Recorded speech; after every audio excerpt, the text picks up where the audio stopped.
Құрметті менің оқырмандарым, мен бүгін сіздермен мынандай ерекше чак-чак жасағым келіп тұр. Ол үшін бізге кез келген сары май 75 грамм жарамды. Біз ол майды міндетті түрде микроволновкаға ерітіп аламыз. Одан кейін осы еріген майға 150 грамм үйдегі суды құясыздар. Салқын болсын, жылы болсын, тек ыстық болмаса болды. Сосын оған бір шымшым тұз саламыз. Және кішкене бір чайный ложкамен десем де болады, ванильный сахар саласыздар. Одан кейін крахмал саламыз. Енді дәу қасықпен примерно бір қасық деп айтсам болады. Крахмалды енді өлшеуге не обязательно, оны осыны араластырып, жақсылап тұрып, сосын електен өткізілген ұнды шамамен 320-350 граммдай қосып, еленгенше осылай қамыр жасайсыздар. Қамырымыз жарты сағаттай тұру керек. Ебі қанып тұрған қамыр өте жақсы жайылады. Міне уақыты да келді. Біз бұл қамырды жұқа етіп, еттің наны сияқты жаямыз.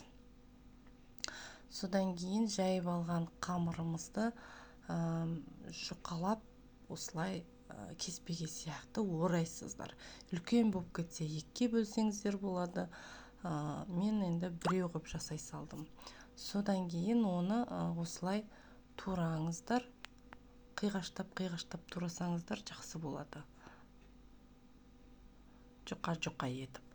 Енді осы жұқа еткен сопақша болған қамырымызға жаңағы сироп дайындаймыз. 250 грамм қантқа 150 грамм су құямыз да отта бұрқыратып, жаңағы астын басып қайнатамыз.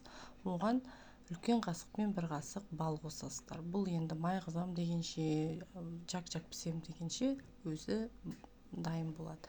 Ал енді чак-чактарымызды қызартып, осылай майға пісіріп аласыздар.